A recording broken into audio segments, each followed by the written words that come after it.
بسم اللہ الرحمن الرحیم۔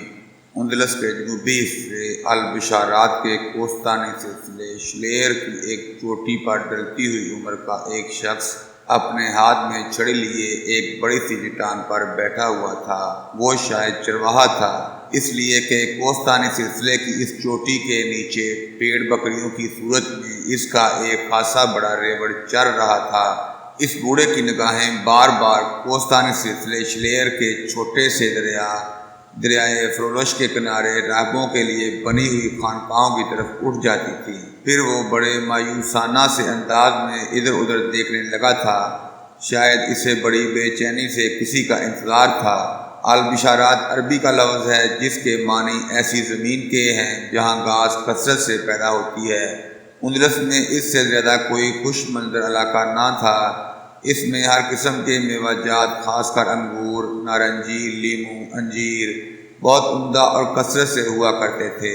یہاں کے مسلمان باشندے بڑے جنگجو اور دلیر تھے، کسی سے دب کر رہنا ان کے لیے ممکن نہ تھا۔ یہ وہ دور تھا جب مسلمانوں کی آخری سلطنت غرناطہ کا خاتمہ ہو چکا تھا اور آخری مسلمان حکمران عبداللہ اندلس سے نکل کر افریقہ جا چکا تھا۔ اسپین کے نصرانی حکمران مسلمانوں پر ظلم اور جبر کرتے ہوئے انہیں زبردستی نصرانی بنانے کی کوشش کر رہے تھے۔ مسلمانوں کی بدقسمتی، جب مسلمان اسپین پر حملہ آور ہوئے، یورپ والے انہیں مورس کے نام سے پکارتے تھے، اور جب اسپین میں مسلمانوں کی حکومت ختم ہو گئی تب اسپین کے حکمرانوں نے مسلمانوں کو زبردستی عیسائی بنانا شروع کیا، اور جو لوگ عیسائی بنا لیے جاتے انہیں مارسکوس کہہ کر پکارا جانے لگا تھا۔ جن مسلمانوں کو زبردستی نصرانی بنا لیا جاتا تھا وہ کلیساؤں میں ضرور جاتے تھے، لیکن گھر آ کر دروازے بند کر کے 5 وقت کی نماز بھی پڑھتے تھے، اس لیے کہ اپنی جانوں اور اپنے ناموس کو بچانے کے لیے بظاہر انہوں نے نصرانیت قبول کر لی تھی، لیکن باطن میں وہ اپنے دین سے منسلک رہے۔ گو نصرانیوں اور ان کے حکمرانوں کو مطمئن کرنے کے لیے وہ کلیسا میں شادی کرتے تھے، لیکن گھر جا کر بڑی رازداری کے ساتھ اسلامی رسومات کے مطابق اپنے نکاح کا بھی اہتمام کر لیتے تھے۔ البشارات کے علاوہ جہاں کہیں بھی مسلمان تھے انہیں مجبور کیا جا رہا تھا کہ وہ ہر صورت میں نصرانیت قبول کریں۔ صرف البشارات میں جو جنگجو قبائل بیٹھے ہوئے تھے وہ ابھی تک ان پابندیوں سے آزاد تھے، اس لیے کہ آئے دن البشارات کے مسلمان جنگجو قبائل اور ہسپانیہ کی نصرانی انتظامیہ کے درمیان جھگڑوں اور لڑائیوں کا سلسلہ جاری رہتا تھا۔ یہ وہ بدترین دور تھا کہ ہسپانیہ کے نصرانیوں نے مسلمانوں کو ہسپانیہ کی حکومت سے بالکل محروم کر دیا تھا، اور اب ہسپانیہ کے حکمرانوں کے حوصلے اور ولولے اس قدر بڑھ گئے تھے کہ سمندری پٹی کو عبور کرنے کے بعد انہوں نے شمالی افریقہ کے ایک بڑے مسلمان علاقے پر بھی قبضہ کر کے وہاں خاصا بڑا لشکر رکھ دیا تھا، جو نہ صرف اس علاقے کی حفاظت کرتا تھا بلکہ اس علاقے میں راہبوں کی خانقاہیں اور کلیسا تعمیر کرنے کے بعد وہاں بھی نصرانیت کی تبلیغ کا کام شروع کر دیا گیا تھا۔ جہاں تک ہسپانیہ کے مسلمانوں کا تعلق تھا وہ اب اپنے ماضی کی عظمتوں اور اپنے اسلاف کے وقار سے کٹ چکے تھے۔ اپنے حال سے وہ قطعی طور پر غیر مطمئن اور اپنے مستقبل میں تاریکی کے سوا کچھ محسوس نہ کرتے تھے۔ البشارات میں جو قبائل اپنی آزادی باہر رکھے ہوئے تھے ان کے 2 بڑے گروہ تھے۔ پہلا گروہ عدنانی کہلاتا تھا، ان میں عربوں کے قبیلے بنو ہاشم، بنو امیہ، بنو مخزوم، بنی فہر، بنی کنانہ، بنی حزیل، بنی تمیم، بنی ثقیف اور بنی ربیعہ شامل تھے۔ دوسرا گروہ جو زیادہ طاقتور تھا ان میں بنی ازدینی، خزراج، بنی اوس، بنی ہمدان یعنی تے مراد، بنی مرہ، بنی لحم، بنی خلان، بنی جزام، بنی کندہ، بنی خمیر، بنی کفا، بنی حوازن اور بنی کلاب وغیرہ شامل تھے۔ قحطانیوں میں زیادہ تعداد بنی اوس اور خزراج کی تھی جو انصار کہلاتے تھے، جنہوں نے مدینہ منورہ میں حضور صلی اللہ علیہ وآلہ وسلم کی مدد کی تھی۔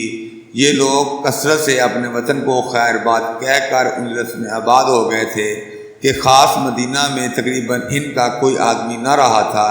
ان دنوں قحطان قبیلے کا سردار کا نام کعب بن عامر اور عدنانی قبائل کا نام سعد بن سلامہ تھا۔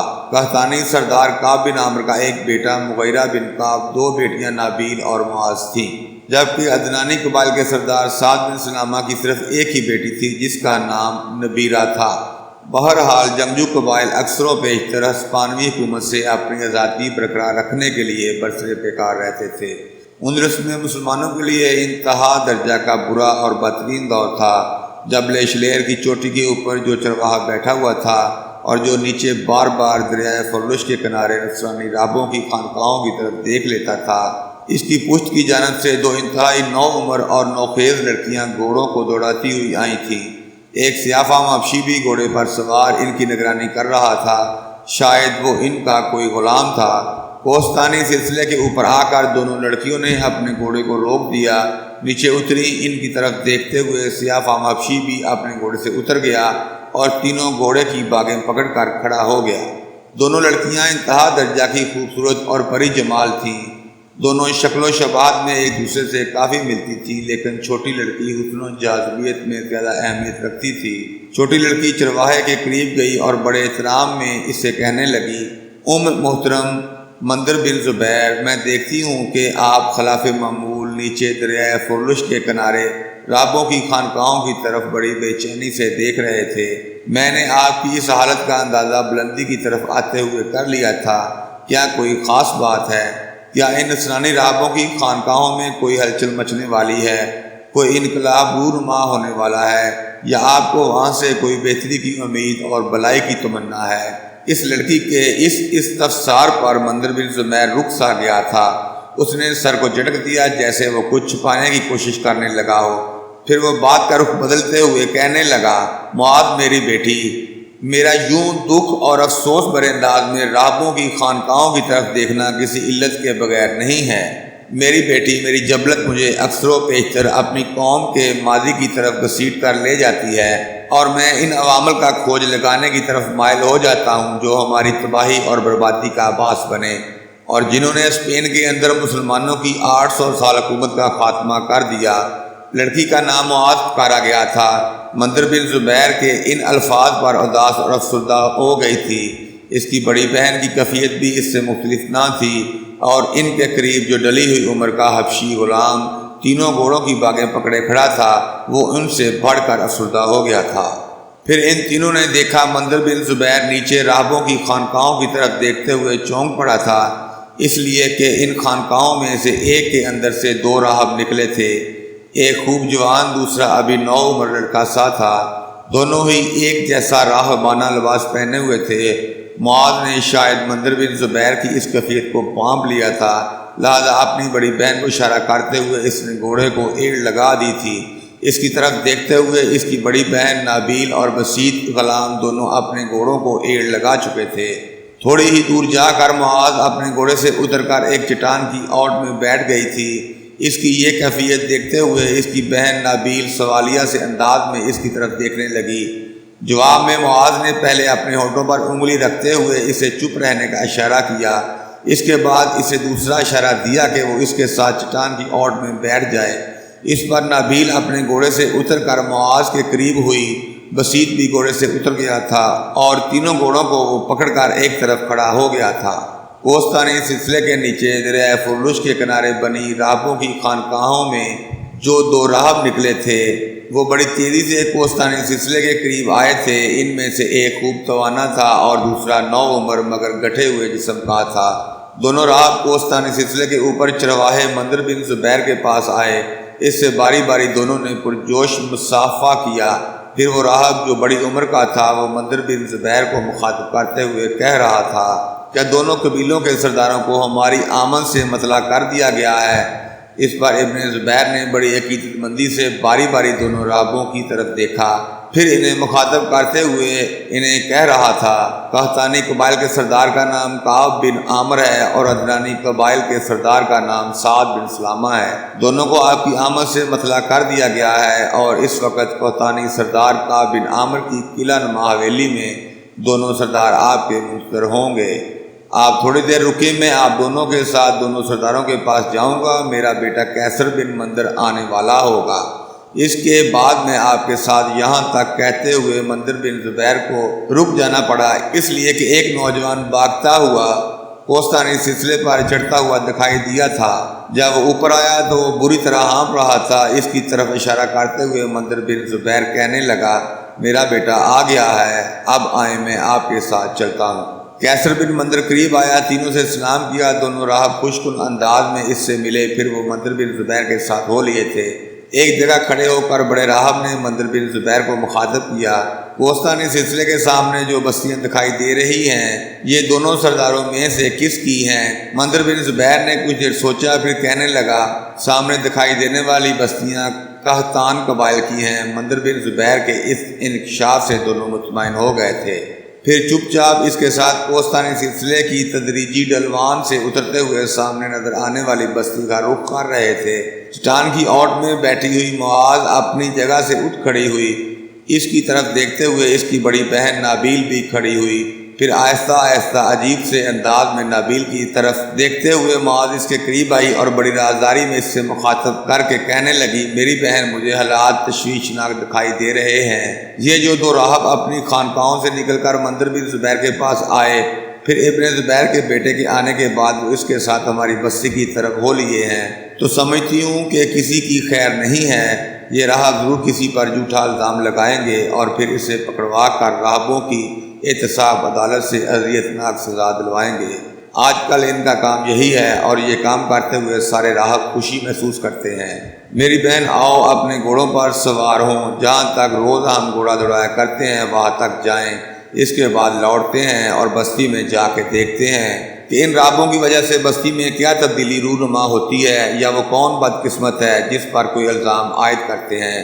بڑی بہن نابیل نے چھوٹی بہن ماں سے اتفاق کیا، دونوں اپنے گھوڑوں پر سوار ہوئیں۔ ان کا حبشی غلام رسید بھی گھوڑے پر سوار ہوا، پھر تینوں اپنے گھوڑوں کو ایڑ لگاتے ہوئے آگے بڑھ گئے تھے۔ تھوڑی ہی دیر بعد منظر بن زبیر دونوں راہبوں کو لے کر قحطانی قبیلے کے سردار کعب بن عامر کی حویلی کے سامنے نمودار ہوا۔ صدر دروازے کے قریب چند جوان کھڑے تھے۔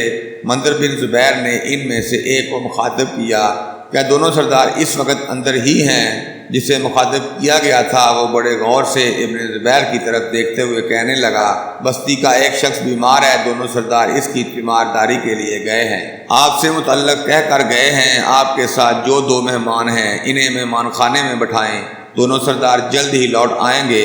دونوں راہبوں کو لے کر منظر بن زبیر اندر داخل ہوا، دونوں کو مہمان خانے میں بٹھایا، پھر کہنے لگا، آپ دونوں ذرا بیٹھے، میں دونوں سرداروں کا پتہ کرتا ہوں، وہ کسی بیمار کی تیمارداری کے لیے گئے ہیں۔ اس کے ساتھ ہی وہ کمرے سے نکل گیا تھا۔ اس قلعہ نما حویلی کے صدر دروازے پر جو جوان کھڑے تھے، ابن زبیر ان کے قریب آ کر کھڑا ہوا اور ان سے کسی موضوع پر گفتگو کرنے لگا تھا۔ تھوڑی دیر بعد وہ چونکا، اس لیے کہ دائیں جانب سے قحطانی قبیلے کا سردار کعب بن عامر اور عدنانی قبیلے کا سردار سعد بن سلامہ دونوں آتے دکھائی دیے تھے۔ قریب آ کر دونوں خوشکن انداز میں منظر بن زبیر سے ملے، پھر کعب بن عامر نے رازدانہ سے انداز میں اس سے مخاطب کیا، کیا جن دونوں مہمانوں نے آنا تھا وہ آ چکے؟ ابن زبیر مسکرایا اور کہنے لگا، سردار آپ کا اندازہ درست ہے، میں انہیں لے آیا ہوں اور اس وقت وہ مہمان خانے میں بیٹھے بڑی بے چینی سے آپ کی آمد کے منتظر ہیں۔ جواب میں کعب بن عامر نے چرواہے ابن زبیر کا ہاتھ اپنے ہاتھ میں لیا اور کہنے لگا، تم ذرا میرے ساتھ آؤ، میں اور سعد بن سلامہ پسند کریں گے کہ پہلے تم ہمیں ان سے متعلق تفصیل کہو، اس کے بعد ہی میں ان دونوں سے ملنا پسند کروں گا۔ دونوں سردار چرواہے کو لے کر حویلی کے دوسرے کمرے میں داخل ہوئے۔ جب وہ نشستوں پر بیٹھ گئے تب ابن عامر نے اس سے مخاطب کیا، آپ ان دونوں سے متعلق مجھ سے تفصیل کہو تاکہ میں اور میرا بھائی سعد بن سلامہ جانیں کہ وہ کون ہیں اور کس حد تک ان پر اعتماد اور اعتبار کیا جا سکتا ہے۔ جواب میں منظر بن زبیر نے گلا صاف کیا اور کہنے لگا، آپ دونوں سردار یہ تو جانتے ہیں کہ دریائے فرولوش کے کنارے جو راہبوں کی خانقاہیں بنی ہیں، ان کے اندر جو راہب رہتے ہیں وہ نصرانی نہیں مسلمان ہیں، اور یہاں کے راہب جب کسی مسلمان پر جھوٹا الزام لگا کر انہیں راہبوں کی احتساب عدالت کے سامنے پیش کرتے ہیں تو انہی خانقاہوں کے راہب جو اصل میں مسلمان ہیں اور بظاہر نصرانی بنے ہوئے ہیں حرکت میں آتے ہیں اور کسی نہ کسی طرح ان مسلمانوں کو جن پر جھوٹا الزام لگا کر اذیت خانوں کی طرف روانہ کیا جانا ہوتا ہے کو چھڑا لیتے ہیں۔ آپ جو جوان میرے ساتھ آئے ہیں ان میں سے ایک کا نام بطروش ہے، وہ دریائے فرولش کے کنارے کی خانقاہوں میں پہلے سے رہنے والا ہے۔ دوسرا ابھی یوں جانو نوجوان ہے لیکن بہت تیز اور ہوشیار ہے، نام اس کا حسن کرسو ہے، اسپانیہ کا رہنے والا ہے لیکن اسپانیہ کو چھوڑ کر خیر الدین باربروسا کے انتہائی اہم اور قابل اعتماد ساتھیوں میں شامل ہو چکا ہے۔ وہ نو عمر ہے لیکن کام بڑے بڑے کرتا ہے، تلوار کا دنی ہے، بہترین ملاح اور عمدہ تیراک ہے، اسپانیہ کا رہنے والا ہے۔ چند ماہ پہلے غرناطہ کے مسلمانوں پر عام حلہ بول دیا گیا تھا اور مسلمانوں کی کتابوں کو جمع کر کے آگ لگا دی گئی تھی، تب یہ لوگ غرناطہ سے بھاگ آئے۔ اس وقت بہت سے لوگوں نے غرناطہ چھوڑا تھا۔ اس بھاگ دوڑ میں اس کی ماں اور بہن اس سے بچھڑ گئیں۔ باپ اس کا پہلے ہی حملہ آوروں کے ہاتھوں مارا جا چکا تھا، صرف یہ اپنے دادا کو بچا کر البشارات کی طرف لا سکا۔ اس کا دادا جس کا نام جابر بن مغیث ہے، وہ سمندر کے کنارے ماہی گیروں کی ایک بستی میں جھونپڑی کے اندر رہتا ہے۔ یہ لڑکا جس کا نام میں نے حسن کرسو بتایا ہے، اپنے دادا کو یہاں سے نکال کر لے جانا چاہتا ہے، لیکن وہ کہتا ہے کہ جب تک اس کی بہو اور اس کی بیٹی نہیں ملتی اس وقت تک نہیں جائے گا۔ کچھ عرصہ تک یہ اپنی ماں اور بہن کو یہاں تلاش کرتا رہا۔ جب اسے ناکامی ہوئی تو پھر دادا کو بتائے بغیر یہاں سے بھاگا اور خیر الدین باربروسا کے ساتھیوں میں جا شامل ہوا۔ اب پھر اس سرزمینوں میں داخل ہوا۔ یہاں آ کر اس نے راہب کا بیس بدلا اور راہب ہی کے بیس میں غرناطہ اور بہت سے دوسرے شہروں سے گھوم کر آیا ہے۔ دراصل اسے کسی نے بتایا تھا کہ تمہاری ماں اور بہن غرناطہ کے ایک نوائی کلیسا میں اپنے آپ کو وقف کر چکی ہیں، اسی بنا پر یہ یہاں آیا ہے۔ اپنے دادا سے ملا، اس کے بعد اس کلیسا گیا، لیکن وہاں اس کی ماں اور بہن نہیں تھیں، دوسری عیسائی عورتیں تھیں۔ میں آپ پر یہ بھی انکشاف کر دوں کہ اس نوجوان کا اندلس کے اندر بڑا احترام اور اس کی عزت کی جاتی ہے۔ اس کی ایک خاص وجہ ہے اور وہ یہ کہ آپ جانتے ہیں کہ ہسپانیہ کے نصرانی حکومت نے ہسپانیہ سے نکل کر افریقہ کا ایک خاصا بڑا حصہ بھی مسلمانوں سے چھین لیا ہے اور وہاں انہوں نے اپنی حکومت قائم کر رکھی ہے۔ افریقہ میں جو نصرانیوں کا ایک بڑا بشپ تھا، وہ وہاں سارے کلیساؤں کا نگران اعلیٰ تھا۔ نام اس کا اورلیوس تھا۔ اس کا ایک بیٹا تھا، اورلیوس کو کسی نے قتل کر دیا۔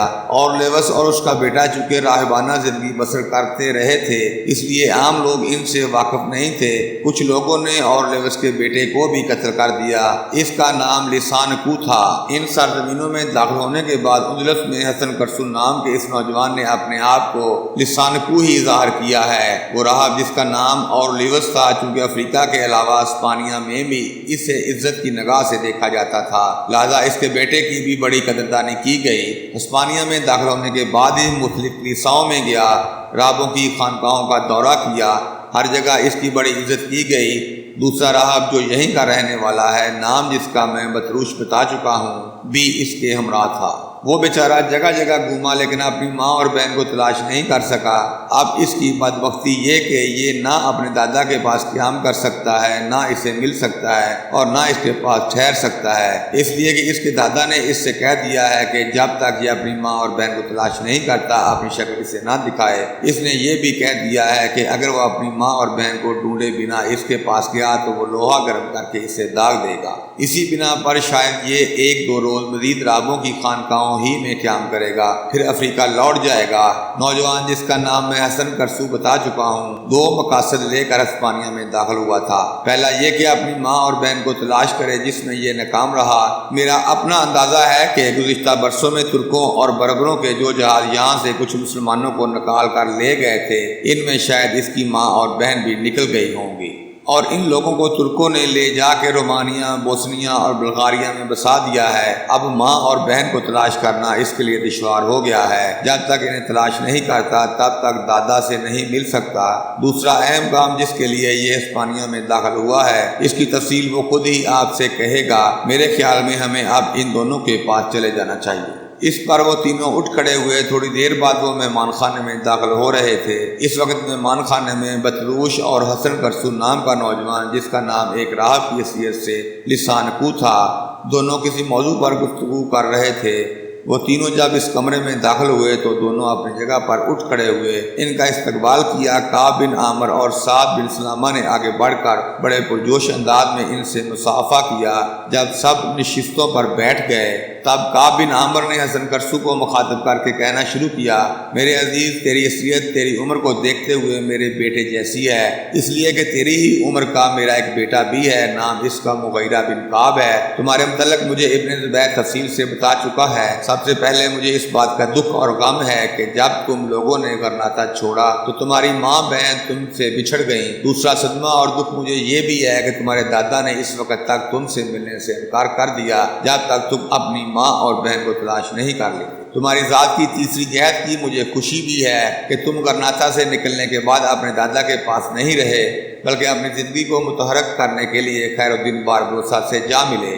میرے عزیز اس سلسلے میں تمہیں مبارکباد پیش کرتا ہوں کہ تم نے اپنے مستقبل کے لیے ایک بہترین راستے کا انتخاب کیا ہے۔ جہاں تک خیر الدین کا تعلق ہے اس کا نام ہم نے ضرور سنا ہے لیکن ہم یہ نہیں جانتے کہ اس کے کیا عزائم ہیں۔ اگر تم برا نہ مانو تو ہمیں اس کے خاندانی پس منظر اور سمندر کے اندر اس کے عزائم کے متعلق آگاہ کرو، وہ کیا کرنا چاہتا ہے، کیا عزائم رکھتا ہے جس کے تحت وہ سمندر کے اندر کوئی انقلاب برپا کرنے کا خواہش مند ہے۔ اگر تم کوئی تفصیل بتاؤ تو نہ صرف یہ کہ ہمارے علم میں اضافہ ہوگا بلکہ یہاں کے رہنے والوں کو ایک طرح کی آسودگی بھی ہوگی کہ سمندر کے اندر مسلمانوں کی ایک قوت دشمن کا مقابلہ کرنے کے لیے سر ابھار رہی ہے۔ کعب بن عامر تھوڑی دیر خاموش رہنے کے بعد اپنے سلسلہ کلام کو پھر آگے بڑھا رہا تھا۔ ماضی میں ایک بحری قوت نے ہسپانیہ کے بے بس مسلمانوں کی بڑی مدد کی تھی جو یہاں سے نکلنا چاہتے تھے، اور وہ ترک سردار بایزید یلدرم کا امیر بحر ترک مال رئیس تھا۔ یہ کمال ہی تھا جس نے یہاں سے بہت سے بے گھر لوگوں کو نکالا۔ اس کے نکالے کچھ لوگ خوشحال افریقہ میں آباد ہو گئے اور کچھ بلغاریہ، رومانیہ اور بوسنیا میں بسا دیے گئے۔ بیٹے تم چونکہ باربروسا کے ساتھ کام کر رہے ہو لہذا اس کے متعلق جاننا ہماری دلچسپی کا باعث ہوگا۔ قحطائی سردار کعب بن عامر جب تک بولتا رہا حسن کرسو خاموشی سے سنتا رہا۔ جب قحطانی سردار خاموش ہوا تب اس نے کہنا شروع کیا، جیسا کہ میرے متعلق محترم ابن زبیر آپ کو تفصیل بتا چکے ہیں، میں یقیناً دو مقاصد کے لیے اپنی پرانی سرزمین میں داخل ہوا تھا۔ پہلا مقصد ماں اور بہن کو تلاش کرنا جس میں میں ناکام رہا ہوں، دوسرا مقصد اس سے کہیں اعلیٰ اور عرفہ ہے جس میں میری ملت میری قوم کا سکون اور وقار پنہاں ہے۔ دوسرے مقصد کے لیے یوں جانے میں خیر الدین باربروسا کی طرف سے اس کا نمائندہ بن کر آیا ہوں، اور اس موقع پر میں آپ دونوں سے یہ گزارش کروں گا کہ وہ لوگ جو ہسپانیہ میں لٹے پڑے ہیں، جنہیں یہاں کے حکمران خصوصیت کے ساتھ راہ پادری اور ہسپانیہ کا بادشاہ چارلس پنجم زبردستی عیسائی بنانے میں مصروف ہیں اور جو مذہب تبدیل نہیں کرنا چاہتے پناہ کی تلاش میں ہیں، ان سے آپ رابطے کریں۔ اس سلسلے میں میرا یہ ساتھی راہ بطروش آپ سے رابطے میں رہے گا۔ اس کے ساتھ دریائے فرش کے کنارے کی راہبوں کی خانقاہوں میں جو ساتھی رہتے ہیں الحمدللہ سب مسلمان ہیں، وہ آپ کے لیے کام کریں گے۔ جہاں جہاں مسلمان پھنسے ہوئے ہوں گے ان کی نشاندہی کریں گے اور انہیں البشارات لانے کی کوشش کریں گے۔ اس سلسلے میں آپ دونوں کا تعاون ہمارے لیے تقویت کا باعث ہوگا۔ یہاں سے نکلنے والے لوگ صرف چند ساتیں آپ کی ان وادیوں میں قیام کریں گے، اس کے بعد انہیں سارے سمندر پر جو مسلمان مچیروں کی جھونپڑیاں نما بستیاں ہیں ان میں منتقل کر دیا جائے، وہاں سے ہم انہیں نکال کر محفوظ مقامات تک پہنچاتے رہیں گے۔ میرے خیال میں اس سلسلے میں آپ ہم سے ضرور تعاون کریں گے۔ حسن کرسو کے ان الفاظ کے جواب میں اس بار قحطانی سردار کعب بن عامر کی بجائے عدنانی سردار سعد بن سلامہ بڑی عاجزی کا مظاہرہ کرتے ہوئے کہہ رہا تھا، عزیز بیٹے یہ تم کیسی گفتگو کر رہے ہو؟ جس کام کے سلسلے میں تم ہم سے تعاون چاہتے ہو یاد رکھو ہم پورا تعاون کریں گے، بلکہ جو لوگ اس طرف آئیں گے ان کی مالی مدد بھی کریں گے اور انہیں بڑی رازداری کے ساتھ ساحل پر مچھیروں کی بستی میں پہنچانے کا بندوبست بھی کریں گے۔ اس سلسلے میں ہم دریا فرش کے اپنے مسلمان رابوں سے بھی تعاون کریں گے۔ میں سمجھتا ہوں کہ یہ مسلمان عیسائی رابوں کے بیس میں بھی مسلم قوم کی بہترین خدمات سر انجام دے رہے ہیں۔ سعد بن سلامہ رکا پھر حسن بن کرسو کو مخاطب کر کے کہہ رہا تھا، کعب بن عامر تم سے خیر الدین باربروسا کے متعلق تفصیل جاننے کے لیے کہہ چکا ہے۔ اب میں بھی تم سے گزارش کرتا ہوں کہ چونکہ تم باربروسا کے ایک سرکردہ ساتھی کی حیثیت سے گروہ میں شامل ہو چکے ہو لہذا ہمیں اس سے متعلق تفصیل سے بتاؤ۔ چھوٹا راہب لسان کو جس کا اصل نام حسن کرسو تھا اور جو ایک پکا اور کٹر مسلمان تھا اور باربروسا کے سرکردہ ساتھیوں میں سے ایک تھا، کچھ دیر سوچتا رہا، پھر قحطانی سردار کعب بن عامر اور عدنانی سردار سعد بن سلامہ کی طرف دیکھتے ہوئے وہ کہہ رہا تھا، میرے عزیز سردار خیر الدین باربروسا لزبس میں پیدا ہوا۔ اس کا اصل نام خضر تھا۔ اس کے باپ کا نام یعقوب تھا جس کے 4 بیٹے تھے، یعنی خیر الدین باربروسا کے 3 بھائی بھی تھے۔ 4 بھائیوں کے ناموں میں پہلے اسحاق، پھر الیاس، پھر عروج اور پھر خضر یعنی خیر الدین باربروسا آتے ہیں۔ جیسا کہ میں بتا چکا ہوں کہ اس کے 3 بھائی اور تھے جو ملاح کا پیشہ اختیار کیے ہوئے تھے۔ خیر الدین بچپن میں کمہار کی بھٹی پر کام کیا کرتا تھا۔ یہ وہ دور تھا جب یورپ والوں نے سارے سمندر کے اندر قزاقی کو اپنا پیشہ بنا کر رکھا تھا۔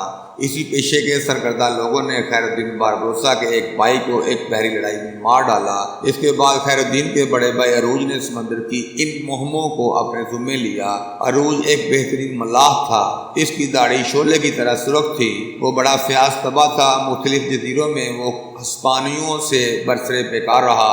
ان لڑائیوں میں پہلے اس کا ایک ہاتھ کٹ گیا، پھر وہ بحری قزاقوں اور ہسپانویوں سے جنگ کرتا مارا گیا۔ اس کے بعد سب سے چھوٹے بھائی خضر، جسے اب خیر الدین باربروسا کہتے ہیں، اپنے بھائی کی کشتیوں کا بیڑا سنبھالا اور اسی دلیری اور بے خوفی سے اس نے قزاقوں کا مقابلہ کرنے کے لیے مغرب کا رخ کیا، جس جرأت مندی سے ان کا بھائی عروج کام کیا کرتا تھا۔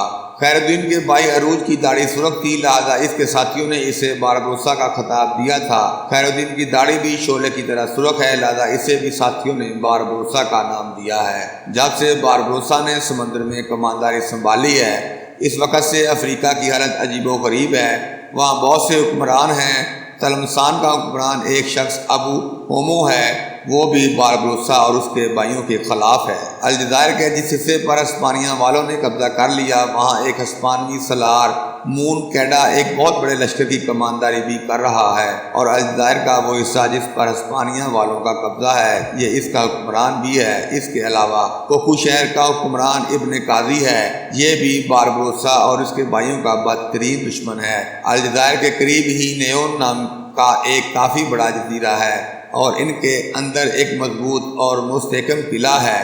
یہاں ہسپانیہ والوں کا ایک بہت بڑا لشکر ہے۔ یہاں انہوں نے جنگی ساز و سامان بھی رکھا ہوا ہے۔ یہاں جو ہسپانیہ والوں کا بحری بیڑا اور لشکر ہے، اس کا کماندار ایک شخص ڈان مارٹن ہے۔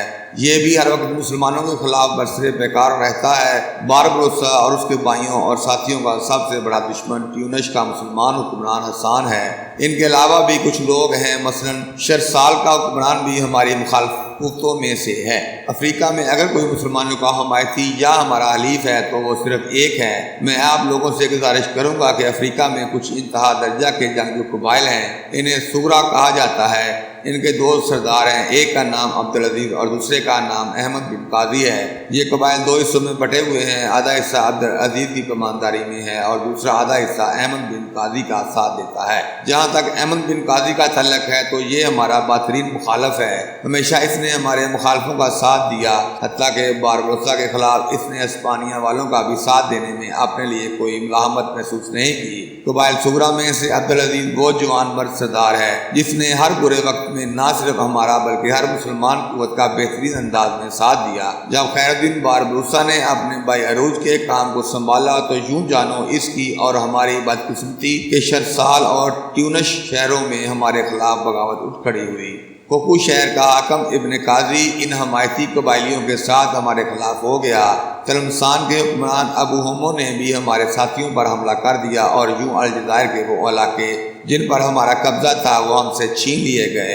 اب صورتحال یہ ہے کہ باربروسا اپنے ساتھیوں کے ساتھ مشرق کی طرف ہٹ گیا ہے، اور اپنا ایک نمائندہ اس نے ترکی کے سلطان سلیم کی طرف روانہ کیا ہے، تاکہ افریقہ کے اندر ہسپانیہ کے علاوہ جو ہسپانوی نواز اور مسلمان دشمن کوفتے ہیں، ان سے نبرد آزما ہو کر نہ صرف یہ کہ ان سے مسلمانوں کی بربادی کا انتقام لیا جائے، بلکہ انہیں زیر کر کے افریقہ کے ان علاقوں میں مسلمانوں کے تصرف کو مضبوط اور مستحکم بنایا جائے۔ اب دیکھیں ترک سلطان سلیم کی خدمت میں ہمارا نمائندہ کب حاضر ہوتا ہے، اور سلطان سلیم کہاں تک ہماری مدد کرنے پر آمادہ ہوتا ہے۔ ان حالات میں میرے امیر خیر الدین باربروسا نے مجھے ہسپانیہ کی طرف بھیجا۔ میرا انتخاب اس لیے کیا گیا کہ میں یہاں کا باشندہ تھا، یہاں کے اکثر و بیشتر علاقوں سے آگاہی رکھتا ہوں۔ جس طور اور جس انداز میں ہسپانیہ کی سرزمینوں میں داخل ہوا ہوں، اس کی تفصیل میرا ساتھی آپ لوگوں کو بتا چکا ہے۔ میں غرناطہ کے علاوہ دوسرے بڑے بڑے کلیساؤں اور خانقاہوں میں بھی جا چکا ہوں۔ مجھے چونکہ الجزائر کے سب سے بڑے بشپ اورلیوس کا بیٹا ظاہر کیا گیا،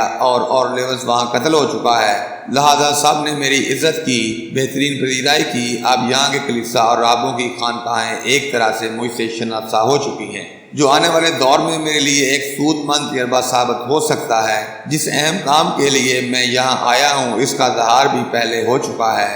لٹے پٹے مسلمان ان علاقوں کا رخ کریں گے۔ آپ کچھ لوگوں کو خفیہ طور پر مقرر کیجیے گا جو انہیں سال پر پلنے والے مسلمان مچھروں تک پہنچا دیں۔ ان سے ہمارا رابطہ رہے گا اور وہاں سے ہم مسلمانوں کو افریقہ کے محفوظ مقامات تک پہنچاتے رہیں گے۔ یہاں تک کہنے کے بعد حسن کرسو تھوڑی دیر تک خاموش رہا۔ اس کی گردن جھکی رہی، پھر وہ کسی قدر باری لرزتی اور دکھ بھری آواز میں کہہ رہا تھا، میری امت کے محترم سردار، اندلس کے مسلمانوں کی بدبختی یہیں پر ختم نہیں ہو جاتی کہ وہ اپنی حکومت، اپنی آزادی، اپنے وطن، اپنے ملی اور قومی شخص سے محروم ہو چکے ہیں، بلکہ اب انہیں زبردستی مذہب تبدیل کرنے پر مجبور کیا جا رہا ہے۔ اب ان کے سامنے دو ہی راستے ہیں، یا استباغ لیتے ہوئے عیسائیت قبول کر لیں یا اس سرزمین کو چھوڑ کر مسلمانوں کے دوسرے علاقوں کی طرف چلے جائیں۔ اب محترم خیر الدین باربروسا اور اس کے سارے ساتھیوں نے یہ تہیہ کر رکھا ہے کہ جو مسلمان عیسائیت قبول نہیں کرنا چاہتے یا جنہیں زبردستی عیسائی بنانے کی کوشش کی جا رہی ہے، انہیں ان سرزمینوں سے نکال کر افریقہ تک پہنچاتے رہیں گے، اور اس کام کو ہم لوگ اپنی ملی اور قومی فریضہ جان کر کریں گے۔ اور مجھے یقین ہے کہ اس سلسلے میں آپ دونوں سردار ہم سے پورا تعاون کریں گے۔ حسن کرسو، تم میرے بیٹے کی جگہ ہو اور اس گھر میں جب بھی تم آئے تمہاری حیثیت میرے بیٹے کی ہی ہوگی۔ میں اور سعد بن سلامہ تم سے وعدہ کرتے ہیں کہ مختلف علاقوں سے لٹے پٹے مسلمان جب ان علاقوں کا رخ کریں گے تو نہ صرف یہ کہ ہم ان کی سلامتی کی ذمہ داری لیں گے، ان کی رہائش اور ان کے طعام کا بھی اہتمام کریں گے، اور بحفاظت ان لوگوں کو سال کے مچھیروں کی بستی تک پہنچانے کی کوشش کریں گے۔ کعب بن عامر کے ان الفاظ کو سن کر حسن کرسو کے لبوں پر ہلکا سا تبسم نمودار ہوا تھا، پھر اپنی جگہ پر اٹھ کھڑا ہوا اور کہنے لگا، میں سمجھتا ہوں جس مقصد کو لے کر میں اندلس کی سرزمین میں داخل ہوا تھا اس میں میں مکمل طور پر کامیاب رہا ہوں۔ میں اب جاتا ہوں اس لیے کہ میں اپنے کام کی تکمیل کر چکا ہوں۔ حسن کرسو اور بڑا راہب بطروس دونوں جب کھڑے ہو گئے تب کعب بن عامر اور سعد بن سلامہ بھی اٹھ کھڑے ہوئے۔ اس موقع پر سعد بن سلامہ نے حسن کرسو کی طرف دیکھا، میرے عزیز یہاں تم جتنے دن قیام کرو گے؟ حسن کرسو نے بڑے غور سے سعد بن سلامہ کی طرف دیکھا، پھر کہنے لگا، اب میرا یہاں ٹھہرنے کا کوئی مقصد نہیں، جس کام کے لیے آیا تھا اس کی تکمیل ہو چکی، میں آج رات ہی سال کی طرف جاؤں گا، اور جس کشتی میں یہاں آیا تھا اس سے واپس جاؤں گا، اس لیے کہ افریقہ کے حالات آج کل ہماری توجہ کے زیادہ طلبگار ہیں۔ اس کے ساتھ حسن کرسو اس کمرے سے نکلا۔ سعد بن سلامہ، کعب بن عامر، ابن زبیر اور بطروس بھی اس کے ساتھ تھے۔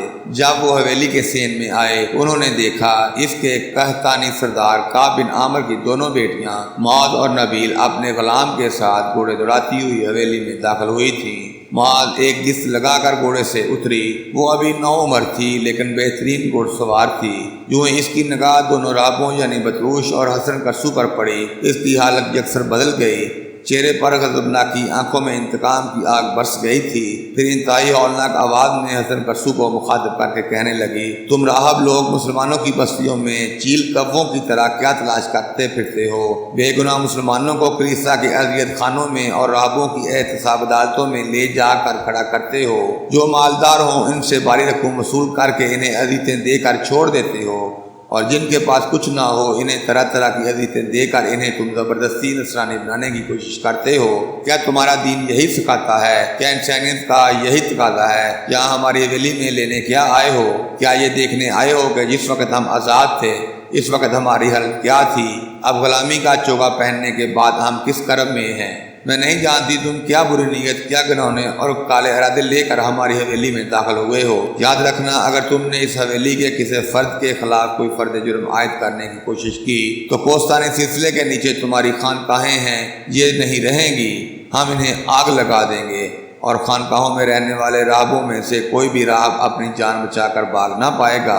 اب دونوں یہاں سے دفع ہو جاؤ، اور آئندہ میں نے تم میں سے کسی کو حویلی میں داخل ہوتے دیکھا۔ اس سے آگے معاذ کچھ نہ کہہ سکی، اس لیے کہ اس کا باپ کعب بن عامر اس پر برس پڑا۔ تو معاذ ہوش سے کام لو، کن جذبات کے تحت تم ان دو معزز راہبوں کی توہین کر رہی ہو؟ یہ ہمارے مہمان ہیں، قابل عزت، قابل وقار ہیں۔ کعب بن عامر کو رک جانا پڑا اس لیے کہ اس کی بات کاٹتے ہوئے معاذ پھر بول پڑی، بابا آپ ان راہبوں کو محترم اور قابل عزت کہتے ہیں، جو جگہ جگہ مختلف شہروں میں بے گناہوں کا خون بہاتے ہیں۔ بے گناہ مسلمانوں پر طرح طرح کے الزام لگا کر انہیں راہبوں کی احتساب عدالت میں کھڑا کر کے سزا دلاتے ہوئے خوش ہوتے ہیں۔ کلیسا کے اذیت خانوں میں لے جا کر ان کے جسموں میں کرب کے داغ لگاتے ہوئے قہقہے لگاتے ہیں۔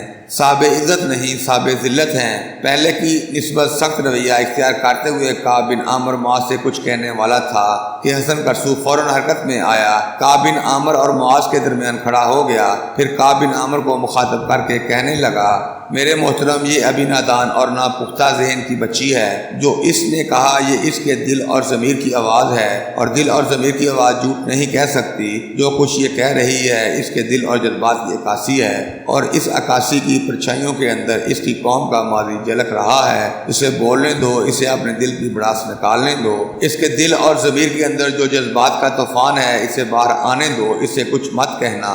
اس کے ساتھ ہی حسن قرصو کی گردن جھک گئی۔ پھر زمین کی طرف دیکھتے ہوئے وہ معاذ کو مخاطب کر کے کہنے لگا، کعب بن عامر کی بیٹی، ہمیں افسوس ہے کہ ہمارے آنے سے تمہاری دل شکنی ہوئی۔ اس کے بعد حسن قرصو بطروش اور منظر بن زبیر کے ساتھ وہاں سے نکل گیا تھا۔ معاذ حیرت اور تعجب سے دیکھ رہی تھی، اس لیے کہ جو الفاظ اس نے معاذ سے کہے تھے۔